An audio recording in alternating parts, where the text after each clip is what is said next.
Don Quijote de la Mancha de Miguel de Cervantes Saavedra.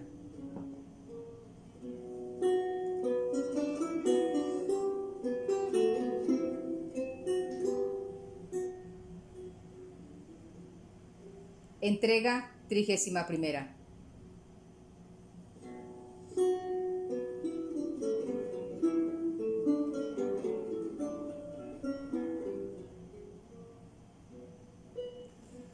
Capítulo 40, donde se prosigue la historia del cautivo. Soneto. Almas dichosas que del mortal velo, libres y encentas por el bien que abraces, desde la baja tierra os levantaste, oh lo más alto y lo mejor del cielo, y, ardiendo en ira y en honroso celo, de los cuerpos la fuerza ejercitaste, que en propia y sangre ajena coloraste el mar vencido y arenoso suelo. Primero que el valor faltó la vida, en los cansados brazos que muriendo con ser vencidos llevan la victoria. Y esta vuestra mortal, triste caída entre el muro y el hierro, os va adquiriendo fama que el mundo os da y el cielo gloria. De esa misma manera lo sé yo, dijo el cautivo, pues el del fuerte, si mal no me acuerdo, dijo el caballero, dice así. Soneto. De entre estas tierras estéril, derribada, de estos terrones por el suelo echados, las almas santas de 3000 soldados subieron vivas a mejor morada, siendo primero en vano ejercitada la fuerza de sus brazos esforzados, hasta que al fin de pocos y cansados dieron la vida al filo de la espada. Y este es el suelo que continuo ha sido de 1000 memorias lamentable lleno en los pasados siglos y presentes, mas no más justas de su duro seno habrán al claro cielo almas subido, ni aun el sostuvo cuerpo tan valientes. No parecieron malos sonetos, y el cautivo se alegró con las nuevas que de su camarada le dieron, y prosiguiendo su cuento dijo: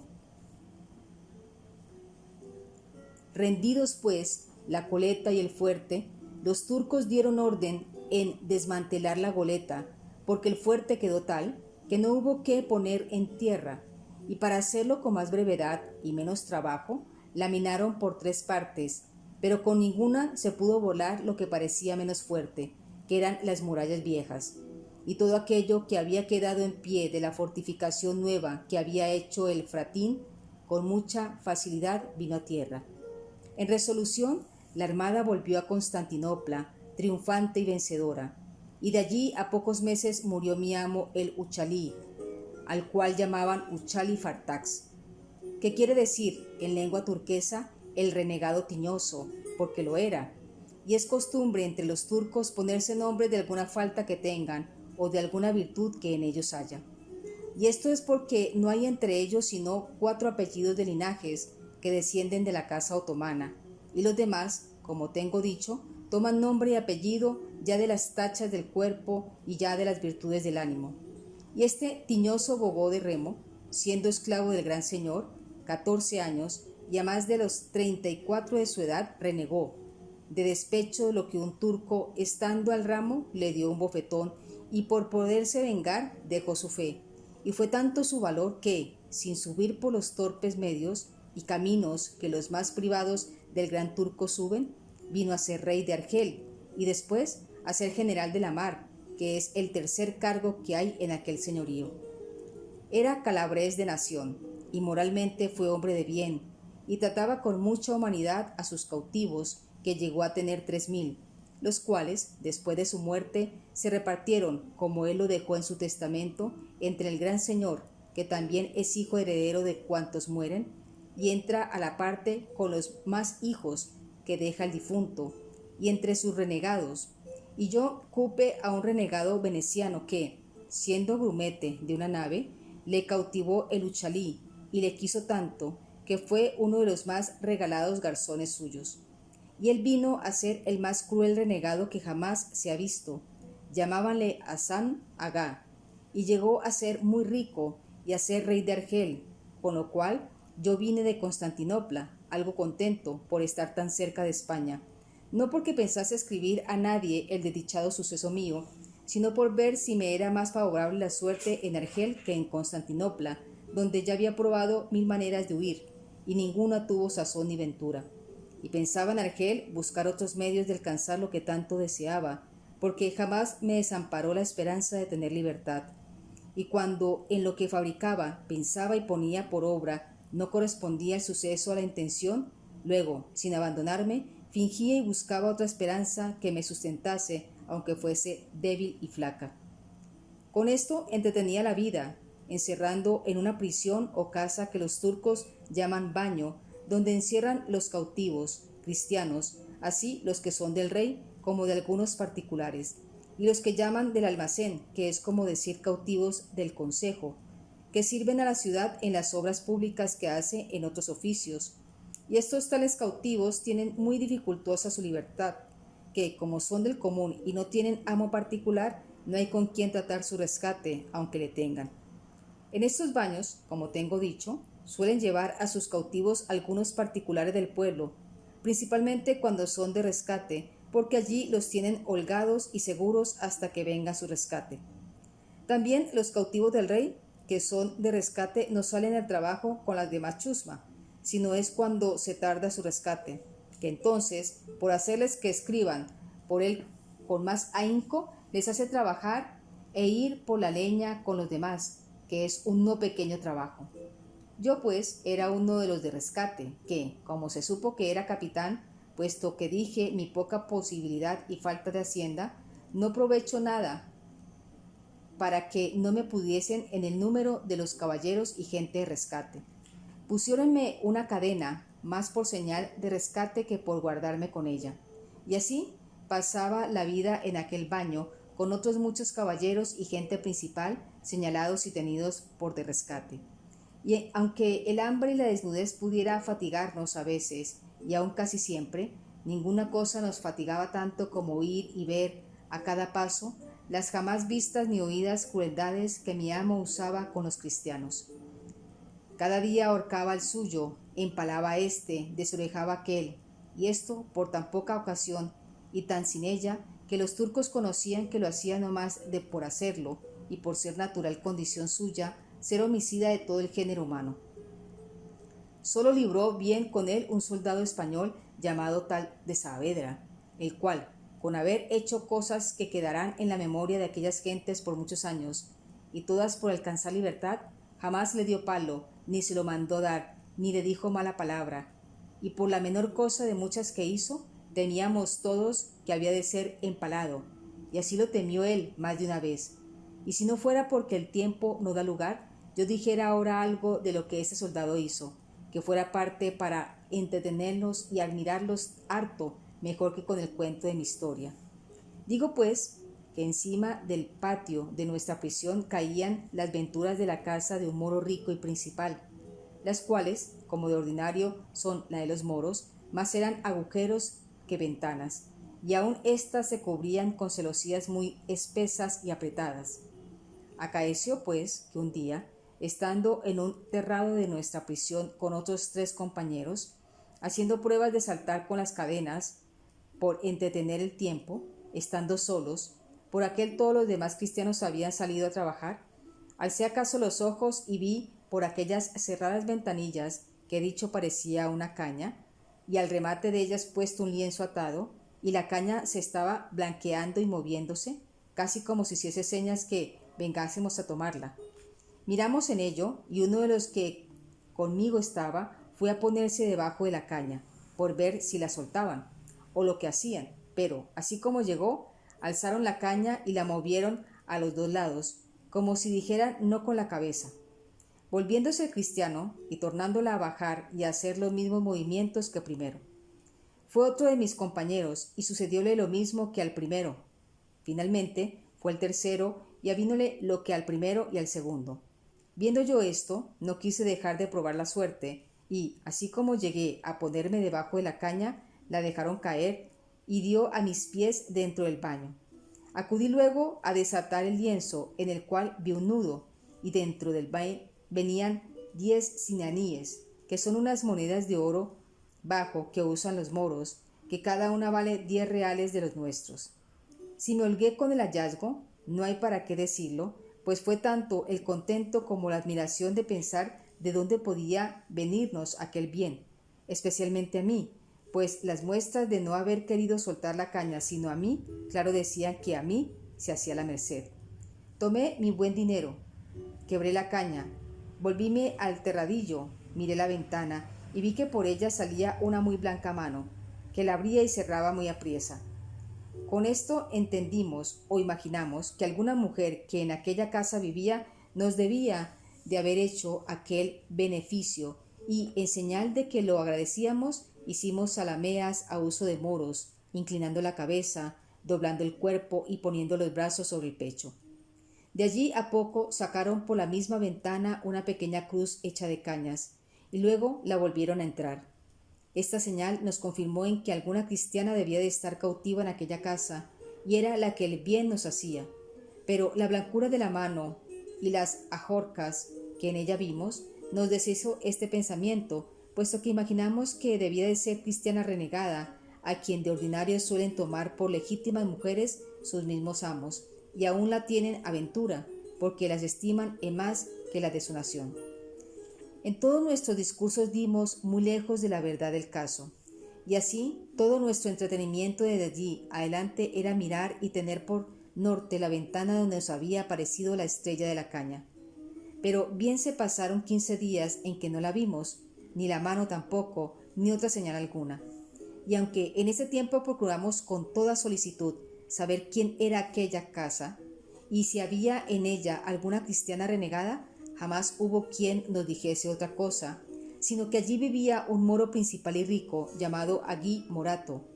alcaide que había sido de la pata, que es oficio entre ellos de mucha calidad. Mas, cuando más descuidados estábamos de que por allí habían de llover más sinaíes, vimos a deshora aparecer la caña y otro lienzo en ella, con otro nudo más crecido, y esto fue a tiempo que estaba el baño, como la vez pasada, solo y sin gente. Hicimos la acostumbrada prueba, yendo cada uno primero que yo, de los mismos 3 que estábamos, pero a ninguno se rindió la caña sino a mí, porque, en llegando yo, la dejaron caer. Desaté el nudo y hallé 40 escudos de oro españoles y un papel escrito en arábigo, y al cabo de lo escrito hecha una grande cruz. Besé la cruz, tomé los escudos, volvíme al terrado. Hicimos todos nuestros alemas, tornó a aparecer la mano, hice señas que leería el papel, cerraron la ventana. Quedamos todos confusos y alegres con lo sucedido, y como ninguno de nosotros no entendía el arábigo, era grande el deseo que teníamos de entender lo que en el papel contenía, y mayor la dificultad de buscar quien lo leyese. En fin, yo me determiné de fiarme de un renegado, natural de Murcia, que se había dado por grande amigo mío y puesto prendas entre los dos, que le obligaban a guardar el secreto que le encargase, porque suelen algunos renegados, cuando tienen intención de volverse a tierra de cristianos, traer consigo algunas firmas de cautivos principales en que dan fe, en la forma que pueden, como el tal renegado es hombre de bien, y que siempre ha hecho bien a cristianos, y que lleva deseo de huirse en la primera ocasión que se le ofrezcan. Algunos hay que procuran estas fees con buena intención, otros se sirven de ella acaso y de industria, que, viniendo a robar a tierra de cristianos, si a dicha se pierden o los cautivan, sacan sus firmas y dicen que por aquellos papeles se verá el propósito con que venían, el cual era de quedarse en tierra de cristianos, y que por eso venían en corso con los demás turcos.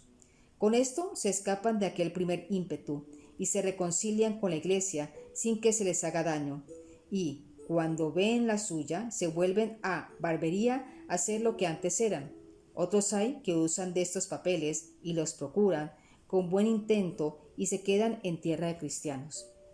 Pues uno de los renegados que he dicho era este amigo, el cual tenía firmas de todas nuestras camaradas, donde le acreditábamos cuanto era posible, y si los moros le hallaban estos papeles le quemaran vivo. Supe que sabía muy bien arábigo, y no solamente hablarlo, sino escribirlo. Pero antes que del todo me declarase con él, le dije que me leyese aquel papel que acaso me había hallado en un agujero de mi rancho. Abrióle y estuvo un buen espacio mirándole y construyéndole, murmurando entre los dientes. Preguntóle si lo entendía. Díjome que muy bien, y que si quería que me lo declarase palabra por palabra, que le diese tinta y pluma, porque mejor lo hiciese. Dímosle luego lo que pedía, y él poco a poco lo fue traduciendo, y en acabando dijo: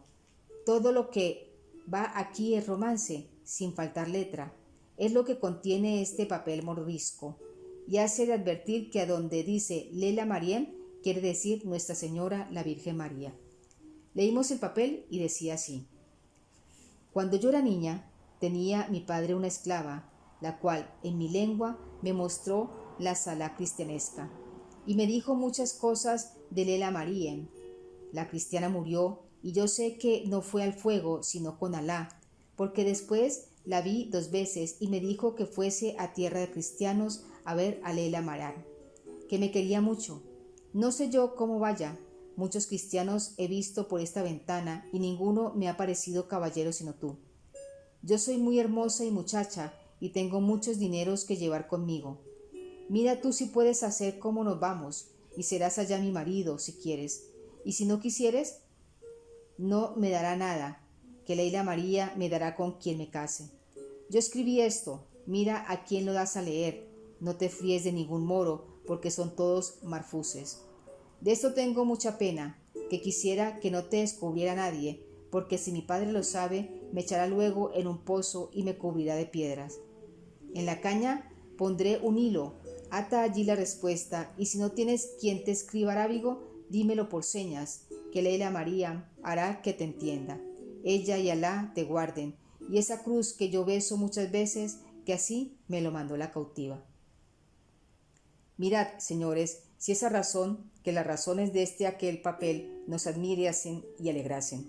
Y así, lo uno y lo otro, fue de manera que el renegado entendió que no acaso se había hallado aquel papel, sino que realmente a alguno de nosotros se había escrito. Y así nos rogó que si era verdad lo que sospechaba, que nos fuésemos de él y se lo dijésemos, que él aventuraría su vida por nuestra libertad. Y, diciendo esto, sacó del pecho un crucifijo de metal y con muchas lágrimas juró por el Dios que aquella imagen representaba, en quien él, aunque pecador y malo, bien y fielmente creía, de guardarnos lealtad y secreto en todo cuanto quisiéramos descubrirle, porque le parecía y casi adivinaba que por medio de aquella que aquel papel había escrito, había él y todos nosotros de tener libertad y verse él en lo que tanto deseaba, que era reducirse al gremio de la Santa Iglesia, su madre, de quien como miembro podría estar dividido y apartado por su ignorancia y pecado. Con tantas lágrimas y con muchas de tantos arrepentimientos dijo esto el renegado, que todos de un mismo parecer consentimos y vinimos en declararle la verdad del caso, y así le dimos cuenta de todo, sin encubrirle nada. Mostrómosle la ventanilla por donde parecía la caña, y él marcó desde allí la casa, y quedó de tener especial y gran cuidado de informarse quién en ella vivía. Acordamos, asimismo, que sería bien responder al billete de la mora, y como teníamos quien lo supiese hacer, luego, al momento al renegado, escribió sus razones de que yo le fui notando, que puntualmente fueron las que diré, porque de todos los puntos sustanciales que en este suceso me acontecieron, ninguno se me ha ido de la memoria, ni aún se me irá en tanto que tuviese vida. En efecto, lo que la mora se le respondió fue esto: el verdadero Alá te guarde, señora mía, y aquella bendita Mariem, que es la verdadera Madre de Dios, y es la que te ha puesto en corazón que te vayas a tierra de cristianos, porque te quiere bien. Ruégale tú que se sirva de darte a entender cómo podrás poner por obra lo que te manda, que ella es tan buena que así lo hará. De mi parte y de la de todos estos cristianos que están conmigo, te ofrezco de hacer por ti todo lo que pudiéremos, hasta morir. No dejes de escribirme y avisarme lo que pensares hacer, que yo te responderé siempre, que el grande Alá nos ha dado un cristiano cautivo que sabe hablar y escribir tu lengua tan bien como lo verás por este papel. Así que, sin tener miedo, nos puedes avisar de todo lo que quisieres. A lo que dices que si fueres a tierra de cristianos, que has de ser mi mujer, ya te lo prometo como buen cristiano, y sabe que los cristianos cumplen lo que prometen, mejor que los moros. Alá y Mariem, su madre, sean en tu guardia, señora mía. Escrito y cerrado este papel, aguardé 2 días a que estuviese el baño solo, como solía, y luego salí al paso acostumbrado del terradillo, por ver si la caña aparecía, pero no tardó mucho en asomar. Así como la vi, aunque no podía ver quién la ponía, mostré el papel, como dando a entender que pusiese el hilo, pero ya venía puesto en la caña, al cual até el papel, y de allí a poco tornó a aparecer nuestra estrella, con la blanca bandera de paz del altadillo. Dejáronla caer y alcé yo, y hallé en el paño, en toda suerte de monedas de plata y de oro, más de 50 escudos, los cuales 50 veces más doblaron nuestro contento y confirmaron la esperanza de tener libertad. Aquella misma noche volvió nuestro renegado y nos dijo que había sabido que en aquella casa vivía el mismo moro que a nosotros nos habían dicho que se llamaba Agui Morato, riquísimo por todo extremo, el cual tenía una sola hija, heredera de toda su hacienda, y que era común opinión en toda la ciudad ser la más hermosa mujer de la barbería, y que muchos de los virreyes que allí venían la habían pedido por mujer, y que ella nunca se había querido casar, y que también supo que tuvo una cristiana cautiva, que ya se había muerto, todo lo cual concertaba con lo que venía en el papel. Entramos luego en consejo con el renegado, en qué orden se tendría para sacar a la mora y venirnos todos a tierra de cristianos. Y en fin, se acordó por entonces que esperásemos el aviso segundo de Zoraida, que así se llamaba la que ahora quiere llamarse María, porque bien vimos que ella, y no otra alguna, era la que había de dar medio a todas aquellas dificultades. Después que quedamos en esto, dijo el renegado que no tuviésemos pena, que él perdería la vida o nos pondría en libertad. 4 días estuvo el baño con gente, que fue ocasión que 4 días tardase en parecer la caña, al cabo de los cuales, en la acostumbrada soledad del baño, pareció con el lienzo tan preñado que un felicísimo porto prometía. Inclinóse a mí la caña y el lienzo. Hallé en el otro papel y 100 escudos de oro, sin otra moneda alguna. Estaba allí el renegado y dímosle a leer el papel dentro de nuestro rancho, el cual dijo que así decía: yo no sé, mi señor, cómo dan orden que nos vamos a España, ni Nela Marién me lo ha dicho, aunque yo sé, lo he preguntado muchas veces. Lo que se podría hacer es que yo os daré por esta ventana muchísimos dineros de oro, rescataos por vos con ellos y vuestros amigos, y vaya uno en tierra de cristianos, y compre allá una barca, y vuelva por lo demás. Y a mí me hallarán en el jardín de mi padre, que está a la puerta de Basón, junto a la marina, donde tengo de estar todo este verano con mi padre y con mis criados. De allí, de noche, me podréis sacar sin miedo y llevarme a la barca, y mira que ha de ser mi marido, porque si no, yo pediré a Marén que te castigue. Si no te fías de nadie que vaya por la barca, rescátate tú y ve, que yo sé que volverás mejor que otro, pues eres caballero y cristiano. Procura saber el jardín, y cuando te pasees por ahí, sabré que está solo el baño, y te daré mucho dinero. Alá te guarde, señor mío. Esto decía y contenía el segundo papel,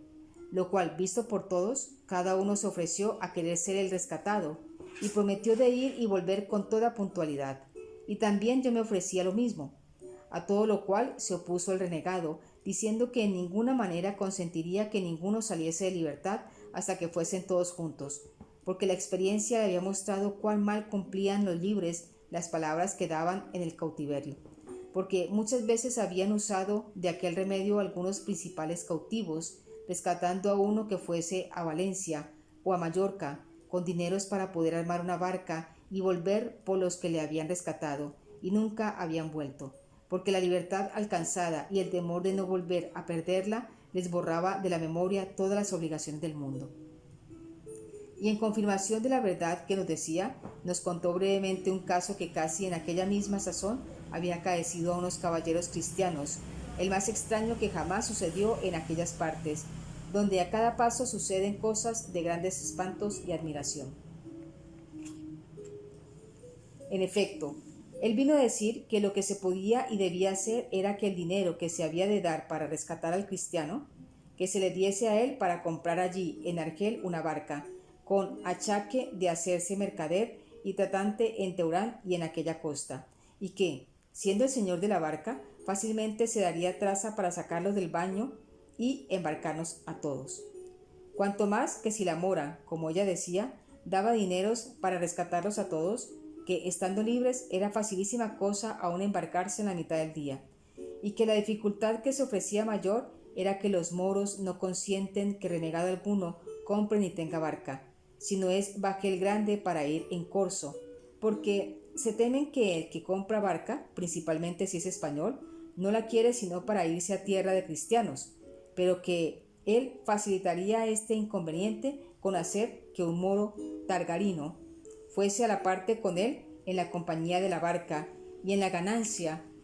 de las mercancías, y con esta sombra él vendría a ser señor de la barca con que daba por acabado todo lo demás. Y, puesto que a mí y a mis camaradas nos había parecido mejor lo de enviar por la barca a Mallorca, como la mora decía, no osamos contradecirle, temerosos que, si no hacíamos lo que él decía, nos había de descubrir y poner a peligro de perder las vidas, si descubriese el trato de Zoraida, por cuya vida diríamos toda la nuestra. Y así determinamos de ponernos en las manos de Dios y en las del renegado, y en aquel mismo punto se le respondió a Zoraida, diciéndole que haríamos todo cuanto nos aconsejaba, porque lo había advertido también, como si Leila María se lo hubiese dicho, y que en ella sola estaba a dilatar aquel negocio, ponerlo luego por obra. Ofrecíeme de nuevo de ser su esposo, y con esto otro día que acaeció a estar solo el baño, en diversas veces, con la caña y el paño, nos dio 2000 escudos de oro y un papel donde decía que el primer jamá es el viernes, se iba al jardín de su padre, y que antes que se fuese nos daría más dinero, y que si aquello no bastase, que se lo avisáramos, que nos daría cuanto le pidiésemos, que su padre tenía tantos, que no los echaría menos, cuanto más, que ella tenía la llave del todo. Dimos luego 500 escudos al renegado para comprar la barca. Con 800 me rescaté yo, dando el dinero a un mercader valenciano que a la sazón se hallaba en Argel, el cual me rescató del rey, tomándome sobre su palabra, dándola de que con el primer bajel que viniese de Valencia pagaría mi rescate, porque si luego diera el dinero, fuera a dar sospechas al rey que había muchos días que mi rescate estaba en Argel, y que el mercader, por sus granjerías, lo había callado. Finalmente, mi amo era tan caviloso que en ninguna manera me atreví a que luego se desembolsase el dinero. El jueves, antes del viernes que la hermosa Zoraida se había de ir al jardín, nos dio otros 1000 escudos y nos avisó de su partida, rogándome que, si me rescatase, supiese luego el jardín de su padre, y que en todo caso buscase ocasión de ir allá y verla. Respondíle en breve palabras que así lo haría, y que tuviese cuidado de encontrarnos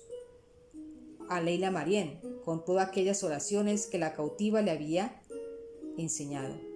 Hecho esto, dieron orden en que los 3 compañeros nuestros se rescatasen por facilitar la salida del baño, y porque, viéndome a mí rescatado, y a ellos no, pues había dinero, no se alborotasen y les persuadiese el diablo que hicieran alguna cosa en perjuicio de Zoraida, que, puesto que el ser ellos quien eran, me podían asegurar de este temor. Con todo eso, no quise poner el negocio en aventura, y así lo hice rescatar por la misma orden que yo me rescaté, entregándolo todo el dinero al mercader, para que, con certeza y seguridad, pudiese hacer la fianza, la cual nunca descubrimos nuestro trato y secreto por el peligro que haría.